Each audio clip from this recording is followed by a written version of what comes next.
നിങ്ങളുടെ favourite shows ഇനി ഒരിക്കലും മിസ്സാവില്ല. ഇപ്പോൾ C5 കാണും നിങ്ങളുടെ ഫേവറേറ്റ് ഷോ തികച്ചും സൗജന്യമായി. ശരി, ഞാൻ സംസാരിക്കാം.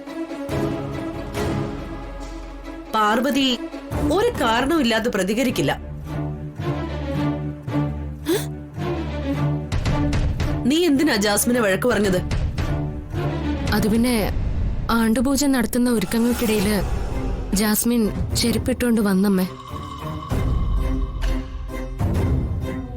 ഞാൻ ചെരുപ്പൂരി വെളിയിൽ കൊണ്ടിടാൻ പറഞ്ഞപ്പോ അവളത് കേട്ടില്ല.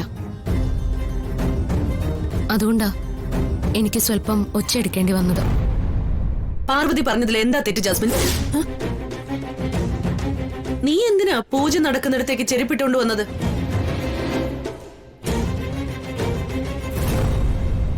പഠിപ്പും വിവരമുള്ള നിനക്ക് അതാരും പറയാതെ അറിയില്ലേ ജാസ്മിൻ? സാമാന്യ ബുദ്ധിയുള്ള ആരെങ്കിലും ചെയ്യുന്ന കാര്യമാണോ ഇത്? ചെരുപ്പ് വെളിയിലിട്ടിട്ട് വരൂ.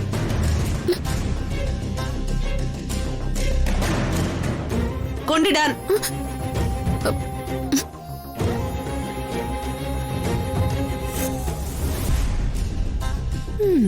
അവൾക്ക് കുറച്ച് ഇളക്കം കൂടുതലായിരുന്നു.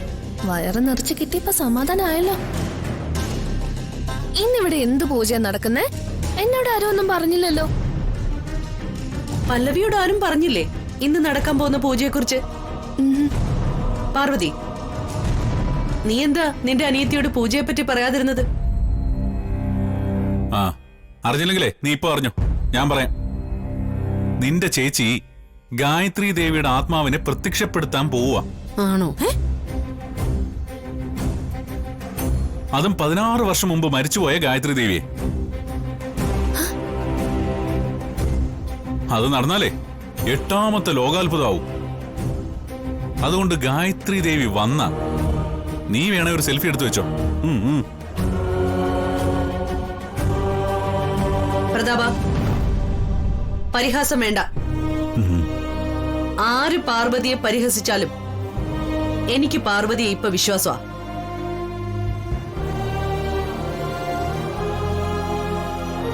അവള് ഗായത്രി ചേച്ചിയെ പ്രത്യക്ഷപ്പെടുത്തിയിരിക്കും. എനിക്കതുറപ്പാ. ഒരു വാക്ക് പറഞ്ഞാൽ അത് പാലിക്കുന്നവളാണ് പാർവതി. കഴിഞ്ഞ തവണ ഫ്ലോപ്പ് ആയതുകൊണ്ട് ഇത്തവണ ജീവൻ കൊടുത്തും ഇവള് ഗായത്രി ചേച്ചിയെ നമുക്കെല്ലാവർക്കും കാണിച്ചു തന്നിരിക്കും. എന്താ ചേച്ചി പറയുന്നേ? ചേച്ചി എന്താ പറയുന്നതെന്ന് വല്ല ബോധമുണ്ടോ? 16 വർഷം മുമ്പ് മരിച്ചുപോയ ഗായത്രി ചേച്ചിയെ ഇവള് പ്രത്യക്ഷപ്പെടുത്താൻ പോവാണെന്നോ? അത് പൂജയൊക്കെ ചെയ്തിട്ട്. കൊള്ളാം.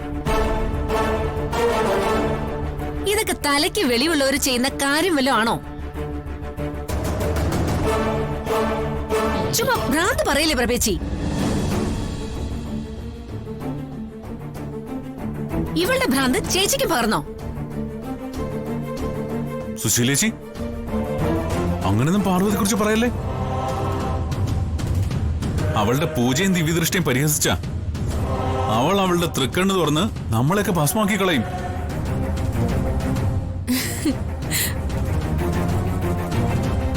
അതുകൊണ്ട് അവൾ എന്ത് പറഞ്ഞാലും കണ്ണുടച്ചങ്ങ് വിശ്വസിച്ചേക്കണം.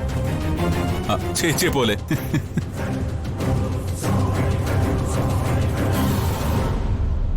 ഞാനൊരു കാര്യം പറയാം.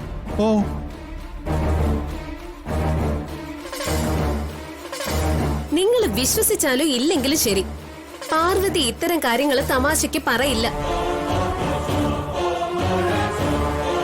അവൾ അങ്ങനെ പറഞ്ഞിട്ടുണ്ടെങ്കിൽ അവൾ അത് ചെയ്യുകയും ചെയ്യും. നിങ്ങൾ നോക്കിക്കോ. മുത്തശ്ശൻ പഠിപ്പിച്ചു തന്ന അഥർവ വേദത്തിലെ മന്ത്രങ്ങൾ ചൊല്ലി തന്നെയാണോ ചേച്ചി ആത്മാവിന്റെ ദർശനം സാധ്യമാക്കാൻ പോകുന്നത്?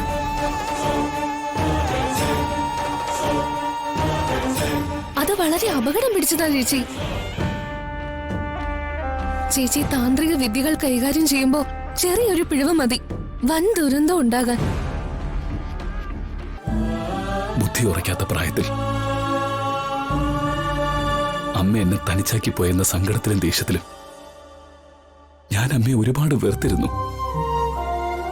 ഇന്നതിൽ എനിക്ക് തീർത്താ തീരാത്ത കുറ്റബോധമുണ്ട്.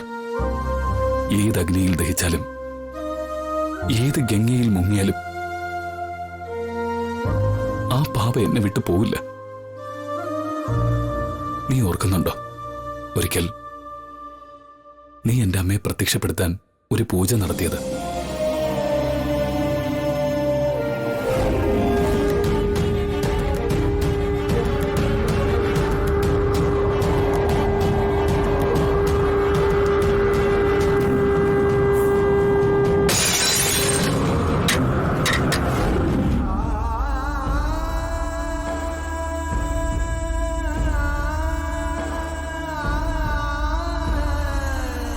നീ അന്ന് ചെയ്ത പൂജ കണ്ടപ്പോ പുറമേ ഞാൻ താല്പര്യം കാണിച്ചില്ലെങ്കിലും അകമേ ഞാൻ എന്റെ അമ്മയെ ഒന്ന് കാണാൻ ആഗ്രഹിച്ചിരുന്നു പാർവതി. പക്ഷെ ആ പൂജ ഫലം കണ്ടില്ല. കണ്ണാടി ഉടഞ്ഞു പോയി. അമ്മ വന്നില്ല. അന്ന് മുതലേ ഞാൻ എന്റെ അമ്മയെ വീണ്ടും കാണാൻ കൊതിക്കുക. 16 വർഷം കഴിഞ്ഞു എനിക്ക് എന്റെ അമ്മയെ കാണാനുള്ള ആഗ്രഹം ശമിക്കുന്നില്ല.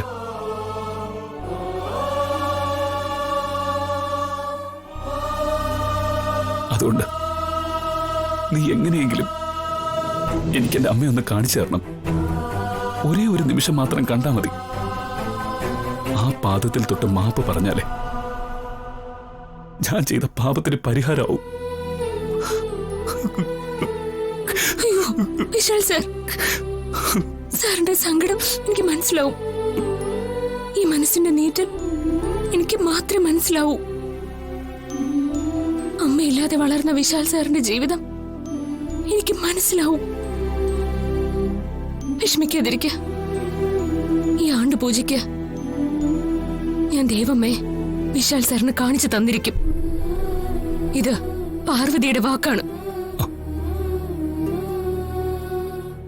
എന്റെ അമ്മയെ ഒന്ന് കണ്ണിറയെ കണ്ടിട്ട് ആ നിമിഷം ഞാനങ്ങ് മരിച്ചു പോയാലും ഞാൻ ഹാപ്പി ആയിരിക്കും പാർവതി. അയ്യോ അങ്ങനെയൊന്നും പറയല്ലേ വിശാൽ സാർ. നമ്മൾ ആഗ്രഹിക്കുന്ന സമയത്ത് അത് നമുക്ക് ലഭിച്ചെന്ന് വരില്ല. എന്നാ കാലം നമുക്ക് വേണ്ടി കരുതി വെച്ചൊരു സമയമുണ്ട്. ആ സമയത്ത് നമ്മൾ ആഗ്രഹിച്ചതിലും കൂടുതൽ സന്തോഷവും സമാധാനവും നമ്മളെ തേടിയെത്തും. മുത്തശ്ശൻ പറഞ്ഞു തന്നതാ. സാറ് വിഷമിക്കരുത്. സാറിന്റെ ആഗ്രഹം നടന്നിരിക്കും.